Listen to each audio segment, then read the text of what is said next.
నాకు ఒక విషయంలో బాధేస్తుంది. నాకన్నా స్పీడ్గా కేసులు ఎవరు పెట్టించుకుంటున్నారు తెలుసా? ఎవరు తెలుసా? జేసీ ప్రభాకర్ రెడ్డి గారు. జేసీ ప్రభాకర్ రెడ్డి గారు తాడిపత్రి మాజీ ఎమ్మెల్యే గారు, ఇప్పుడు మున్సిపల్ చైర్పర్సన్.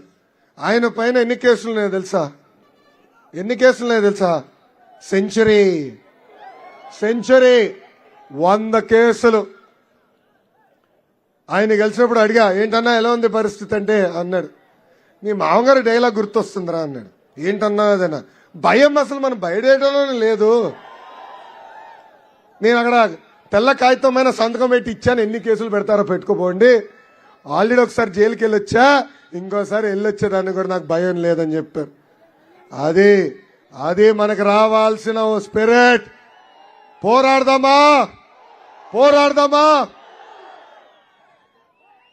ఇక్కడున్న పోలీస్ సోదరులు కూడా నేను విజ్ఞప్తి చేస్తున్నా, మీ పొట్ట కూడా కొట్టాడు ఈ జగన్. జియో 79 తీసుకొచ్చి మీ అలవెన్స్ కూడా కట్ చేశాడు. 2 నెలలు ఓపిక పట్టాడు, మన ప్రభుత్వం వస్తుంది. ఆ జియోని మొదటి 100 రోజుల్లో రద్దు చేసే బాధ్యత మేము తీసుకుంటాం. మీకు రావాల్సిన అడిషనల్ సరెండర్ లీవులు, ట్రావెల్ అలవెన్స్, ఇంకా యాంటీ నక్సల్ అలవెన్స్ కూడా తిరిగి మీకు అందించే బాధ్యత మేము తీసుకుంటామని ఈ సభాముఖంగా హామీ ఇస్తున్నా. ఉపాధ్యాయులు కూడా వచ్చారు. పాప ఉపాధ్యాయుల్ని కూడా ఇబ్బంది పెడుతుంది ప్రభుత్వం.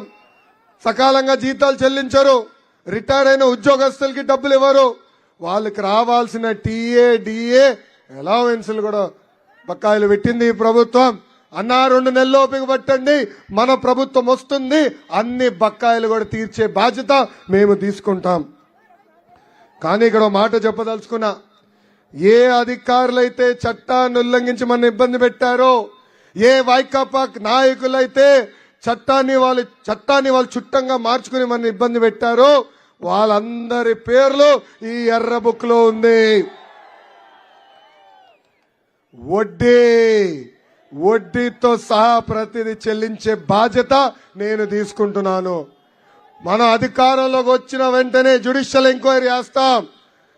అధికారులు ఎవరైతే చట్టాన్ని ఉల్లంఘించారో వాళ్ళని సర్వీస్ నుంచి డిస్మిస్ చేసి జైలుకు కూడా పంపించే బాధ్యత నేను తీసుకుంటానని ఈ సభాముఖంగా హామీ ఇస్తున్నా. ఈ మధ్యన ఎర్ర బుక్ చూస్తుంటే అందరు కంగారు పడుతున్నారు. కొంతమంది అధికారులు కోర్టుకు వెళ్ళారండి, నా పైన నాన్ బెయిలబుల్ వారెంట్ ఇష్యూ చేయాలంట. అధికారులు నేను బెదిరిస్తున్నానంట. అవును, ఎవరైతే చట్టాన్ని ఉల్లంఘించారో వాళ్ళు నేను వదిలిపెట్టనన్నా. అంటే మీరు చట్టాలని ఉల్లంఘించినట్టు ఒప్పుకుంటున్నట. ఎందుకు భయపడుతున్నారు? తప్పు చేయకపోతే నేను వదిలిపెట్టాను, వడ్డీతో సహా చెల్లిస్తా. చక్కెర వడ్డీ అంటావా? చక్కెర వడ్డా అది అచ్చన్నకు వదిలేద్దాలే. వడ్డీ నాది, చక్కెర వడ్డీ అయింది. డన్నా? సిద్ధమా? ఏంబా, ఒకవైపు చూడు, రెండో వైపు చూడాలనుకోదు. ఇంకోటి ఏంటబ్బా, ఫ్లూటు జింక ముందల ఊదు, సింహం ముందల కాదు.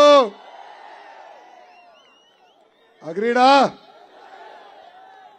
అన్న ఎన్టీఆర్ మన దేవుడు, చంద్రబాబు గారు మన రాముడు, కానీ వైకాపా నాయకులకి ఈ లోకేష్ మూర్ఖుడు.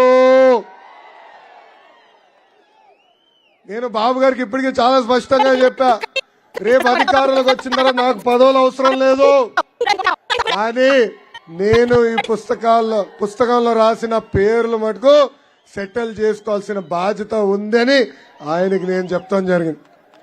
మొన్న ఆయన అడిగారు యువగలం ముగింపు సభలో, ఎర్ర బుక్ నాకు ఇస్తావా అని.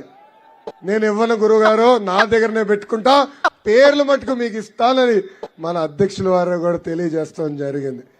సో కార్యకర్తలు ఎవరు భయపడాల్సిన పని లేదు, ఎవరు అధైర్యపడాల్సిన అవసరం లేదు.